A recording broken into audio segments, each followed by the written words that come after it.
Tuan-tuan dan puan-puan yang ustazah kasihi sekalian, seminggu dua ni memang ustazah banyak menangis. Bukan kerana tajuk air mata ni, tak tahu pun tajuk ni, baru tengok malam tadi je. Ya. Seminggu dua ni ustazah berulang alik ICU Hospital Kota Baru. Ada 3 kematian orang-orang yang ustazah sayang dalam tempoh 2 minggu. Alhamdulillah, ustazah sempat menguruskan jenazah ketiga-tiganya. Yang terbaru malam tadi, semalam meninggal. Yang sebelumnya adik ipar ustazah hari Jumaat, hari Tasyrik, hari raya kedua, di ICU Kota Baru, menghembuskan nafas yang terakhir jam 7 petang. Banyak menangis minggu dua ni. Tuan-tuan, adik ipar ustazah yang meninggal itu usia 29 tahun. Perempuan meninggalkan seorang anak kecil usia 2 tahun setengah. Ustazah nak kita belajar sedikit daripada kisah hidupnya. Mudah-mudahan kalau ada yang dapat manfaat daripada kisah ini, pahalanya langsung ke arwah. Umur 29 tahun tuan-tuan, elok-elok sehat. Tapi raya Aidilfitri baru ni ada sikit luka bawah kaki dia. Dan kebetulan dia memang ada kencing manis type 1.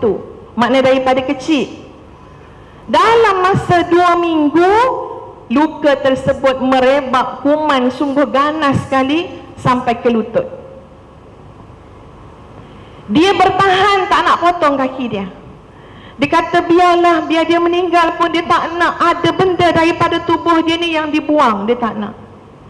Dalam keadaan dia tak tengok sebenarnya kaki dia dah tak ada, dah luruh daging tu tuan-tuan. Sebab dia terbaring. Ustazah tukang bersihkan nampak. Menangis bersihkan kaki. Banyak yang ustazah belajar. Ya Allah, begini tuan-tuan.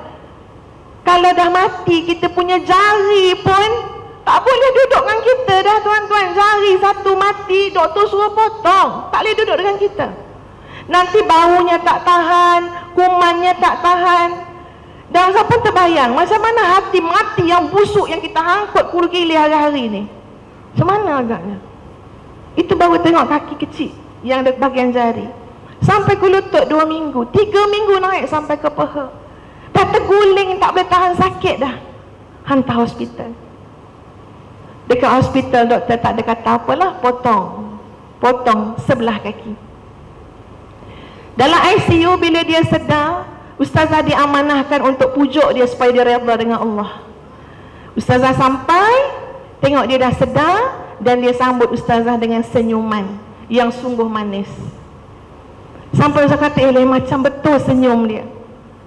Sebelum ustazah bercakap dengan dia, dia cakap dulu. Dia kata, Kak Cik, dia panggil Kak Cik, Allah sayangkan dengan orang yang redha dengan dia. Ustazah cuma angguk. Tak perlu cakap banyak tuan-tuan. Dia telah menjelaskan betapa redanya dia dengan satu ketentuan Allah, potong kaki dia sebelah. Bila dia sedar tuan-tuan, ceria, tak pernah cakap benda negatif tentang kaki yang tak ada dan sebagainya. Tapi Allah takdirkan jantungnya terhenti. Tiba-tiba masuk ICU semula. Sedar sekejap hari wukuf untuk pandang kami semua. Kemudian jantungnya terhenti balik dan dia meninggal pada hari Jumaat petang. Ustazah uruskan jenazahnya tuan-tuan. Ustazah yang buka kain ikatan dalam bilik untuk mandikan jenazah, bahagian kepala. Bila ustazah buka, ustazah rasa terlalu bahagia melihat wajahnya yang tersenyum manis. Bukan buat-buat. Bukan seseorang dia tengok tuan-tuan. Ada lagi 2 orang yang urus jenazah sampai geleng kepala. Lah, dia senyum lah. Ya Allah, tak puas lah tengok muka dia. Ya Allah, nampak macam tenang sangat dia pergi. Dan memang masa mandi kan tu mandi dengan rasa terhibur. Ya Allah, sambil bercakap dia ni begini, dia ni begini, yang baik-baik tentang arwah. Senyum. Bawa balik rumah, jemaah yang tengok. Ni kalau masuk YouTube ni orang kampung tu pun dengar saya cakap apa ni. Yang tengok semua kata, ya Allah, arwah senyum sungguh. Senyum. Dia umpama tuan-tuan, kalau kita buat kursus jenazah, macam orang yang berlakon jadi jenazah tu kan dia senyum. Masa dia berlakon tu kan, sengih je kan. Macam itulah senyum, ya Allah, ya Tuhan. Ustazah iringkan daripada hospital Kota Baru sampai ke Kampung Aril tu, lebih kurang 1 jam juga sebab jalan jam. Duduk sebelah jenazah tu iring. Belakang ustazah tu anak yang sulung. Dalam hati tu berkata-kata, ya Tuhan, rahmat Engkau luasnya ya Allah, rahmat Engkau luasnya ya Allah. Tapi ustazah berfikir juga, apa benda yang ustazah boleh belajar daripada kehidupan dia yang Allah pilih meninggal pada hari Jumaat, hari Tasyrik, dengan redha suami dia, redha adik-beradik dia. Dan subhanallah, petanda-petanda husnul khatimah itu boleh dilihat. Air mata dia mengalir je tuan-tuan. Keluar je daripada mata tu air mata dia. Walaupun ustazah dah mandikan dia. Ada 3 perkara saya lihat pada dia. Mudah-mudahan tanggapan ustazah betul, atau di sisi Allah lebih baik dari apa yang ustazah sangkakan. Pertama tuan-tuan, arwah adalah anak yang solehah. 16 tahun, 17 tahun ustazah bersama dengan beliau. Ustazah lihat ciri solehah tu memang dia ada. Dia seorang anak yang pada pengamatan ustazah tidak pernah menyakitkan hati mak. Tak ada sakitkan hati mak. Ustazah tak pernah dengar dia angkat suara dengan mak dia, tak pernah. Malah dia bukan berada pada taraf yang biasa-biasa, tapi dia macam sejiwa dengan mak dia. Sejiwa tuan-tuan. Suka mak, suka dia. Sedih mak, sedih dia. Risau mak, risau dia. Ustazah gambarkan dia sejiwa dengan mak dia. Dan ustazah lihat masa mak dia sakit, dia ambil tilam yang besar tuan-tuan. Biasa kita kalau orang sakit pakai tilam yang single tu kan, letak orang sakit atas tu. Dia ambil tilam yang besar. Ustazah tanya dia, kenapa pakai tilam besar? Pakai tilam yang kecil je lah, muat-muat dengan mak duduk. Dia kata, oh tidak, sebab dia nak tidur sebelah mak. Adik-beradik nak bergilir-gilir sebelah mak. Kesian, nanti kalau mak minta apa-apa, mak kena cakap dengan suara yang kuat, kita tak dengar. Mak tak boleh ditinggalkan walau sesaat pun, kecuali adik-beradik kena bergilir. Dia menjiwai hati mak dia. Mak dia stroke tuan-tuan, tak boleh cakap. Dia menjiwai hati mak dia. Ustazah diam. Subhanallah, aku belajar ya Allah bagaimana untuk khidmat dengan mak ayah daripada adik ipar ni. Dan ustazah tengok memang ya, itulah tempat dia malam-malam tidur peluk mak dia. Siang pun kat situ juga berguling dengan mak dia sekali, sambil cari jalan untuk ceriakan mak dia. Dan mak dia meninggal di samping dia. Tuan-tuan dan puan-puan sekalian, ustazah jadi saksi bagaimana barakahnya kehidupan anak yang solehah, dan bagaimana cantiknya pengakhiran kehidupan anak yang solehah. Sebab itu tuan-tuan dan puan-puan, anak-anak sekalian, ini nasihat ustazah termasuk pada diri sendiri. Ustazah pun mak ayah masih hidup lagi tuan-puan.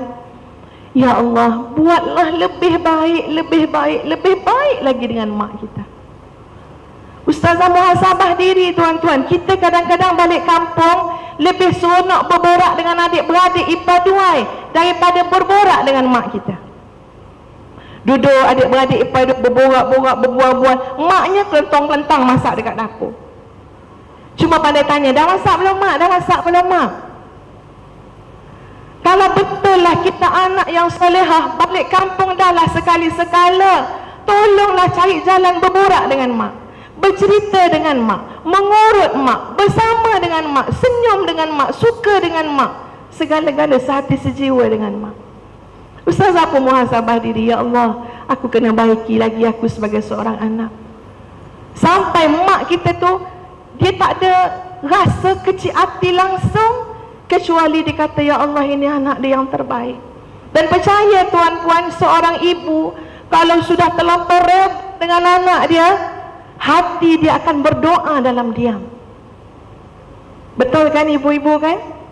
Ya, anak kita kalau ya Allah baiknya layan kita, hormat dengan kita, bahasa dia lembut lunak, diam-diam hati kita berdoa, ya Allah bagilah jodoh yang baik pada Kak Long, ya Allah dia anak yang salihah. Dalam hati berdoa. Dan itu doa subhanallah, doa yang mustajab. Ustazah lihat daripada arwah ini ada satu ciri. Yang pertama, dia anak yang salihah, tuan-tuan. Yang kedua, dia guru Al-Quran. Ada guru Al-Quran kat sini? InsyaAllah ada kan? Guru Al-Quran. Guru Al-Quran ni besar, tuan-tuan. Kita pernah dengar cerita kat Johor dulu, masa ada satu tanah perkuburan dibongkar balik semula, dah puluh tahun dah mati tu, tapi ada jenazah yang elok, macam tak berusik. Kalau ada pun sikit lah tanah-tanah tu je. Bila kaji-kaji dia siapa, anak beranak dia kata itu adalah dia punya saudara ke, mak dia ke, dan dia seorang guru Al-Quran. Ustazah nak semua yang ada dalam dewan ini ada saham sebagai guru Al-Quran. Oh, saya tak pandai ngajar ustazah, bagi sumbangan duit pada tahfiz Al-Quran. Oh, saya tak ada duit ustazah, bagi bantuan tenaga pada pusat-pusat tahfiz Al-Quran. Saya tak ada tenaga ustazah, tua dah ni, duit tak ada, semua tak ada, bagi air mata tuan-tuan dan puan-puan kepada tahfiz Al-Quran. Air mata. Ya Allah, tolonglah ya Allah, berkatilah Paksi ya Allah.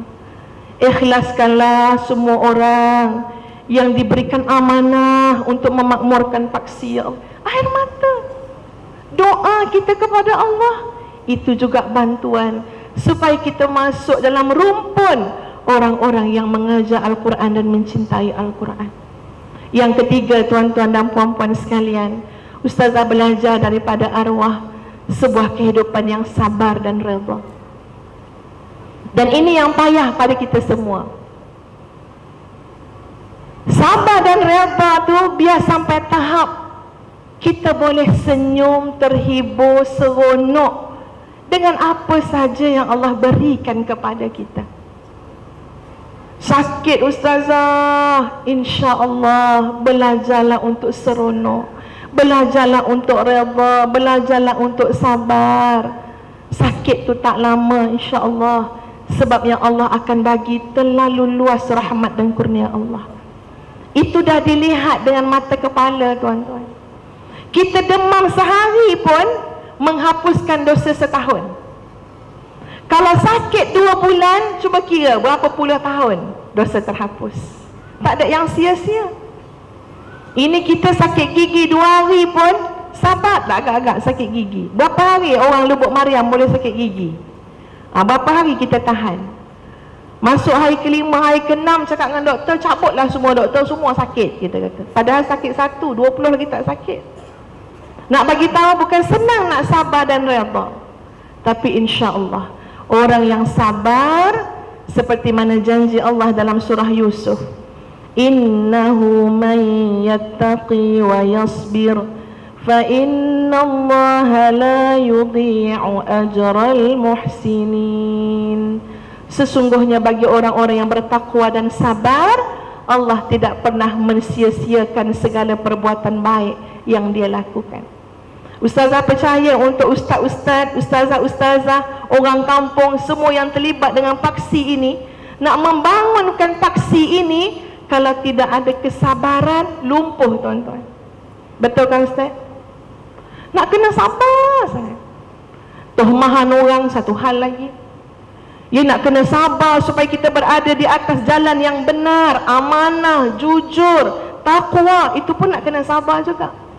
Tapi insya-Allah atas 3 perkara yang ustazah sebutkan tadi, tuan-puan, air mata kita insya-Allah menjadi penyelesaiannya. Hari ini Allah jadi saksi, ustazah cakap depan tuan-puan, maka ustazahlah orang yang paling berat diamanahkan dan akan ditanya oleh Allah, sama ada ustazah buat ataupun tidak apa yang ustazah cakap. Ustazah ambil cabaran tu, tuan-tuan. Mudah-mudahan Allah mempermudahkan ustazah dan kita semua pada malam ini InsyaAllah mulai malam ini rutin kita berbeza daripada hari-hari sebelumnya. Kita masukkan pukul 5 pagi, kita masukkan pukul 4:30 pagi. Bangun untuk apa? Bangun untuk air mata, bangun untuk menangis, bangun untuk solat, bangun untuk munajat. Dan lihat nanti tuan-puan, bagaimana sebuah kehidupan yang dimudahkan oleh Allah Azza wa Jalla. Setitis air mata itu menjadi jalan kemudahan di dunia, dan setitis air mata itu boleh memadamkan api neraka, dan setitis air mata itu jadi jalan untuk kita ke syurga insya-Allah. Wallahu a'lam. Kembalikan semula kepada Ustaz Abdullah Khairi.